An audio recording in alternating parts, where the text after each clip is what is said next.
feito na verdade os rituais de comidas ali, de gratidão, e o anjo da morte, passava, olhava na porta e dizia: aqui eu não posso entrar. De igual forma, quando você, mulher de Deus, homem de Deus, se coloca de joelho na presença do Senhor, há uma proteção na tua vida, na tua família. Eu imagino que há duas forças atuantes que lutam contra você, contra a sua família, contra a sua casa, contra as promessas de Deus na sua vida. Duas forças: força humana e força espiritual. A humana são os homens sanguinários, são aqueles que maquinam contra a sua vida. Sabe, quando você sai de casa, Felipe, e vai trabalhar, você passa por vários perigos. Quando você sai de casa e vai ao mercado, você passa por várias situações de perigo. Quando você viaja, você passa por várias situações de perigo. Perigos físicos e perigos espirituais. Mas a Bíblia diz assim: 1000 cairão ao teu lado e 10.000 à tua direita. O que eu quero dizer é que você é protegido pelo Senhor. O grande ministério da oração, e uma artéria central desse ministério, que é a intercessão. Interceder. O nosso tema, mais uma vez, e hoje é o encerramento da nossa série com o tema intercessão. E para hoje nós daremos início utilizando a fala de Paulo à igreja, aliás, a Timóteo. É uma carta particular, uma carta pastoral. Paulo se reportando ao jovem Timóteo na primeira epístola, no capítulo 2, verso 1. Primeira epístola do apóstolo São Paulo a Timóteo, seu filho na fé. Alguém que Paulo ele preparou, ele montou na verdade um ministério pastoral. Esse filho, do caso, é gerado de uma certa forma nos ensinamentos paulinos, e depois esse mesmo Timóteo passa a assumir uma igreja, a saber, a igreja de Éfeso, Paulo envia a Timóteo no meio de uma crise espiritual que a igreja estava vivendo, depois de ter tido uma decepção. O pastor anterior criou algumas contendas ali na igreja, e Paulo envia Timóteo para que a igreja fosse mentorada, que recebesse a mentoria do jovem Timóteo. E agora nós encontramos a orientação de Paulo. Ele vai dizer assim: antes de tudo, pois, exorte que se use a prática da súplica, orações e intercessões. Veja, aquilo que a gente está falando, que a gente falou aqui no prefácio das nossas mensagens, sobre essas três palavras: súplica, orações e intercessões, ações de graças em favor de todos os homens. Essa é a orientação do apóstolo São Paulo, evocando a igreja e a Timóteo também, para que na verdade a igreja não deixe de mão esse ministério, que é um ministério de tamanha importância. Paulo, porque Paulo ele vai fazer essa evocação? Paulo está orientando a Timóteo que a igreja, assim como o ministério pastoral, assim como o ministério do cristão, não conseguirão irem adiante sem estarem, na verdade, estribados nos pilares da oração, da súplica e da intercessão. A igreja, ela possui, na verdade, uma base na sua história.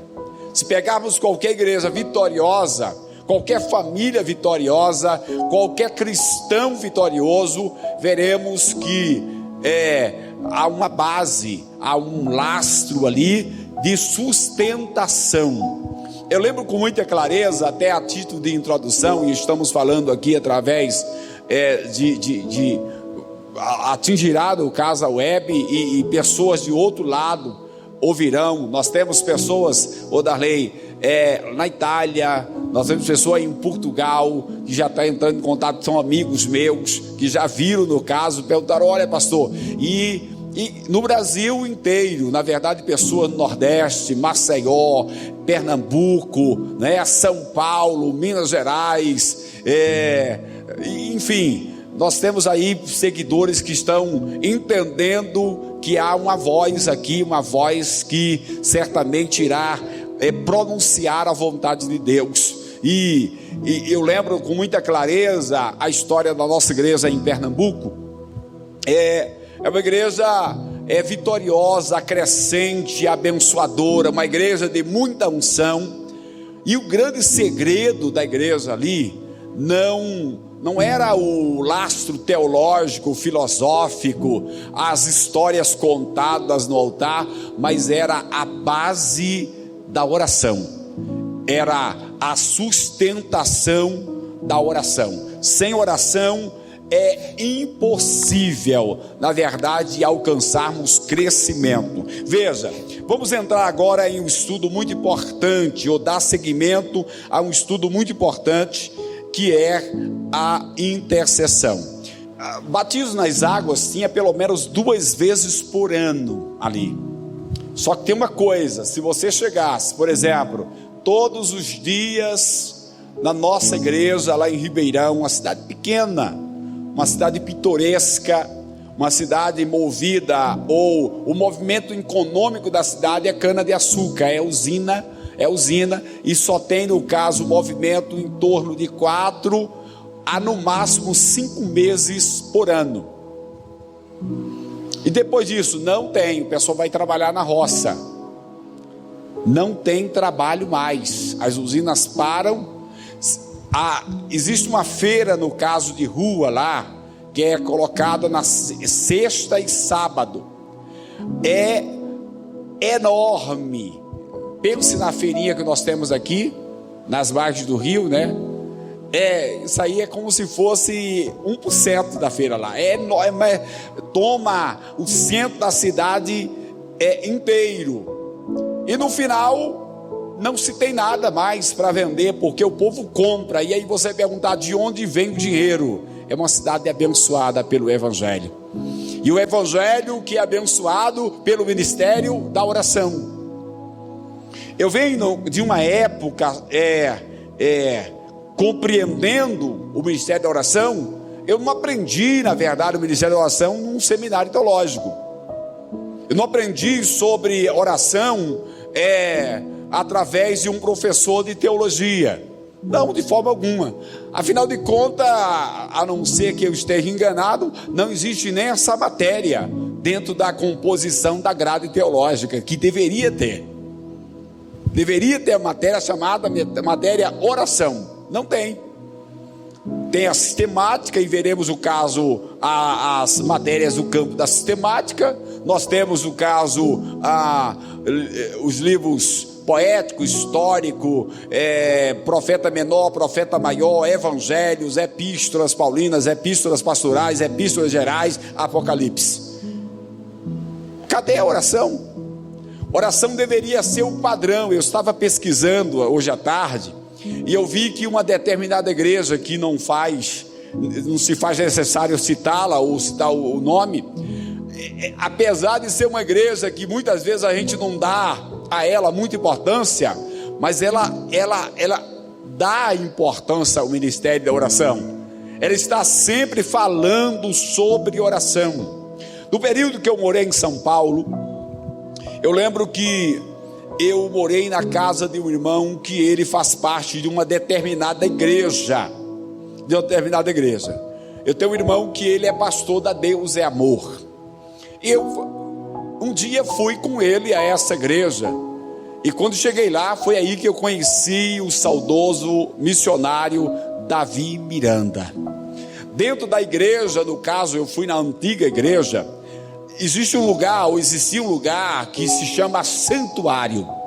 É um santuário porque funciona 24 horas por dia. Entra um grupo, sai outro grupo. É ininterrupto o movimento de oração.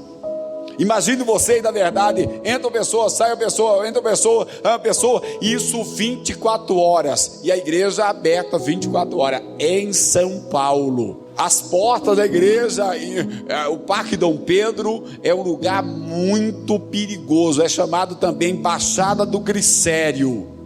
Mas a igreja é protegida. A igreja é blindada, porque quem ora tem proteção do Deus eterno. Enquanto você se põe de joelho, se coloca de joelho, há na verdade uma blindagem da parte de Deus. Eu costumo dizer que o inimigo só ousa em tocar em um cristão, tocar no sentido talvez Jó, se o Senhor permitir. Sabe quando o salmista escreve o Salmo 91 e diz assim: 1000 cairão ao teu lado, 10.000 à tua direita? Na verdade, isso é absoluto para a vida de alguém que vive debaixo da proteção, da oração, da intercessão e da súplica.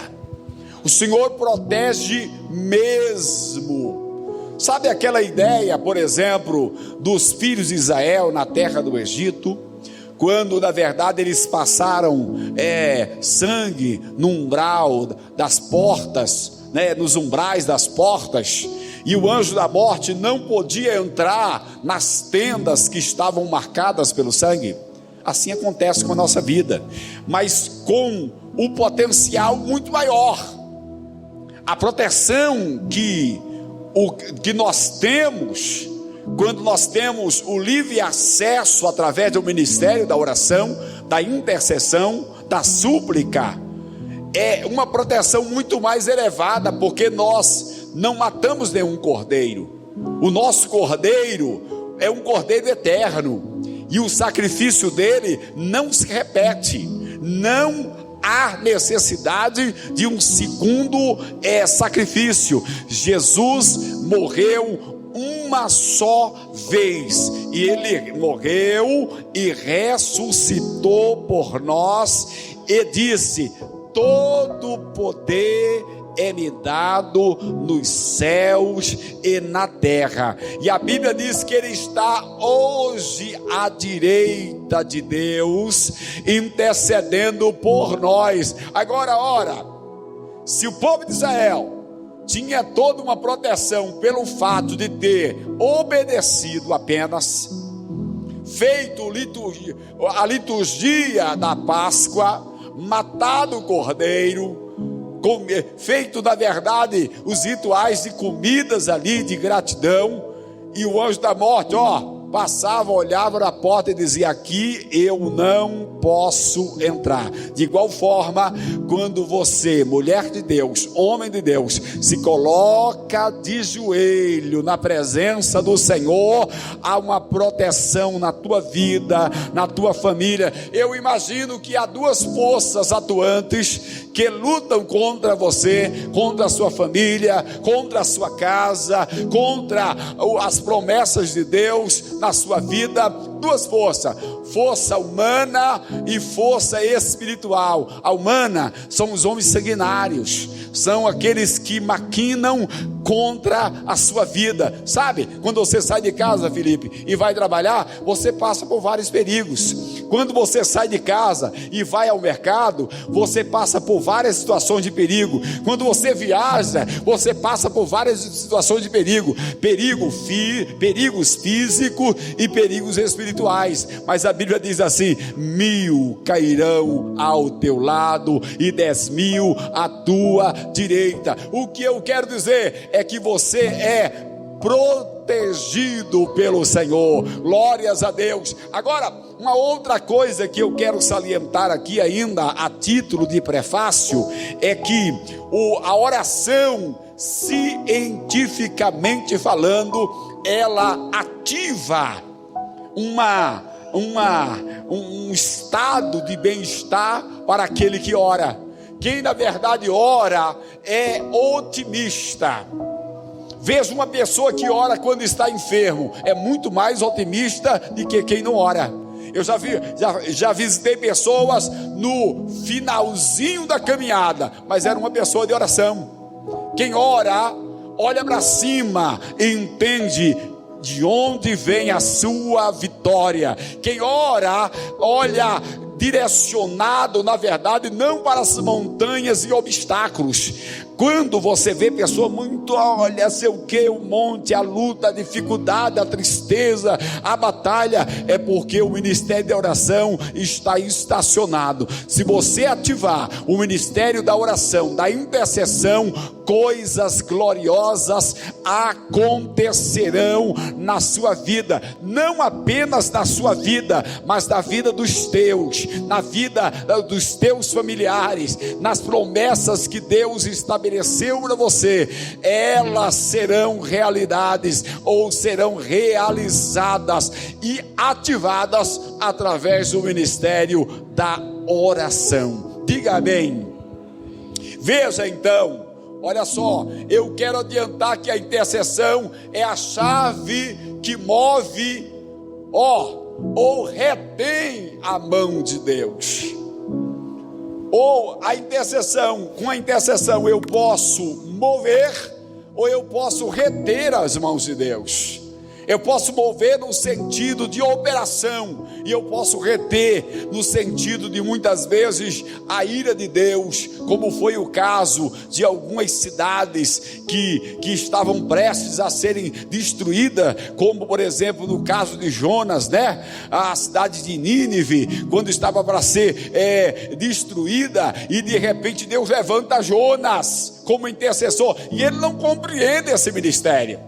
Jonas foi levantado para interceder pela cidade de Nínive, entretanto ele não compreendeu. Aqui há uma seriedade, um problema com relação ao intercessor compreender qual que é a sua posição na equação do problema, de que forma ele pode se encaixar.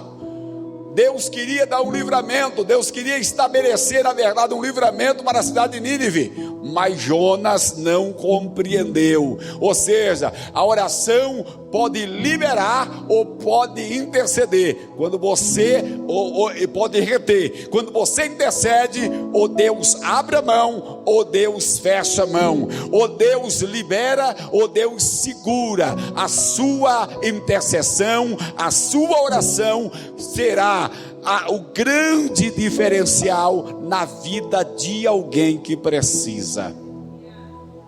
Então é preciso, e quando eu olho para essa história de Jonas em relação à intercessão, eu penso o seguinte, que o intercessor, ele não pode ser um matemático, ele tem que ser crente.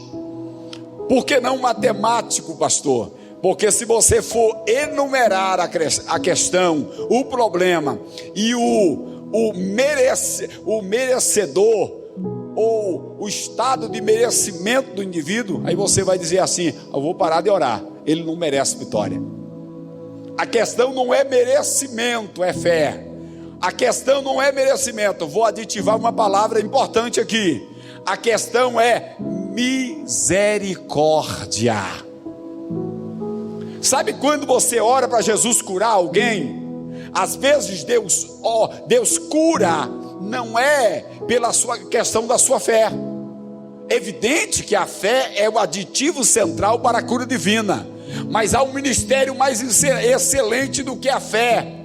Qual, pastor? O ministério da misericórdia. Quantas vezes a gente vai orar por alguém e a fé não está ativada para aquele ápice de cura, mas você se derrama diante do Senhor.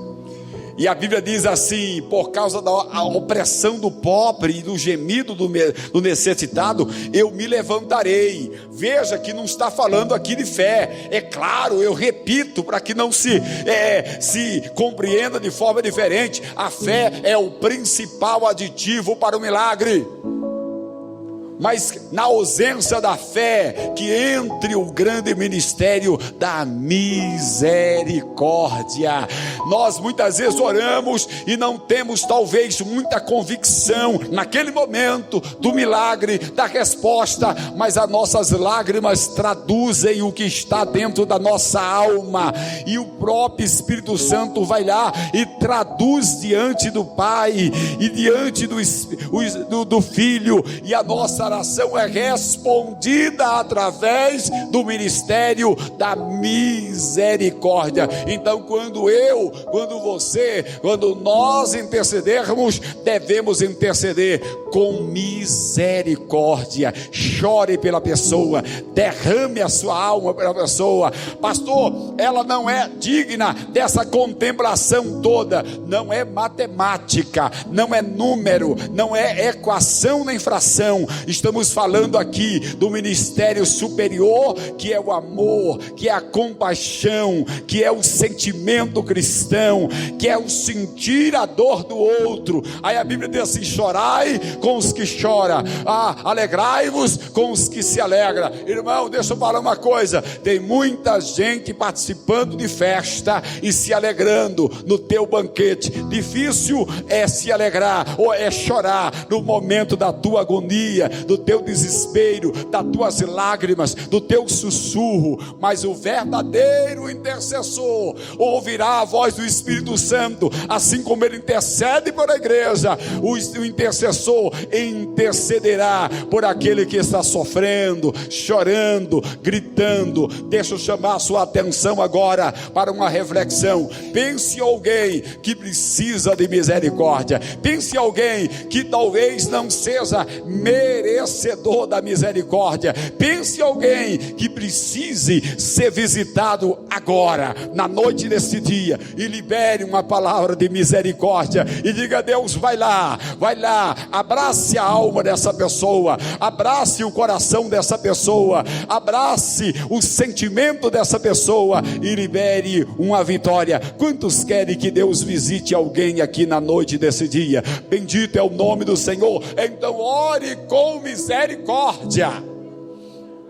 Glórias a Deus. O apóstolo Paulo declarou que interceder é uma prática que deve ocupar o primeiro lugar em importância na vida da igreja. Gente, eu vou repetir, porque hoje é a conclusão. Uma coisa é oração, você ora por você. Você suplica por uma causa. E é claro que a súplica, na verdade, pode ser por alguém também, ou pode ser por você. Mas interceder nunca vai ser por você. Porque entre essas três classes de fala a Deus, a intercessão é o pilar central.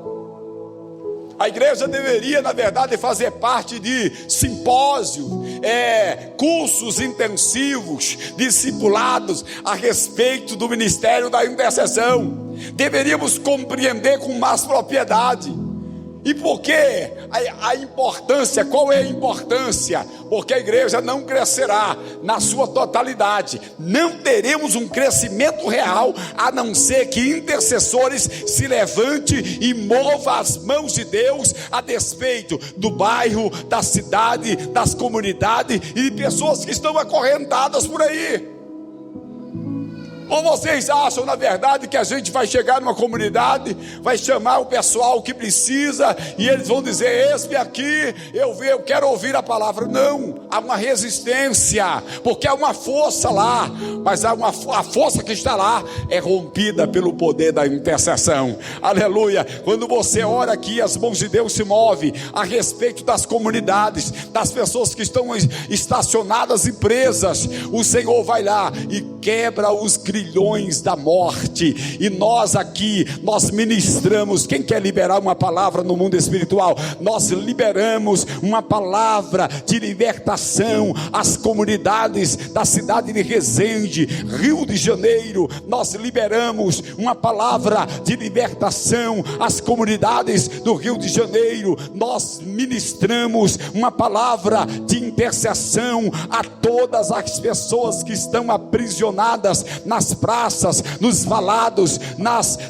sarjetas da vida, que estão aprisionados, comendo, passando fome, passando frio. Nós ministramos uma palavra de ordem ao mundo espiritual. Nós liberamos essas pessoas pelo poder que há no nome soberano, eterno de Jesus, o verdadeiro libertador das almas. Que nessa noite todos os grilhões sejam quebrados, que todas as amarras sejam arrebentadas pelo poder do nome de Jesus, e que as correntes sejam despedaçadas em o nome de Jesus, na autoridade do seu nome. Glorificado seja o nome do Senhor.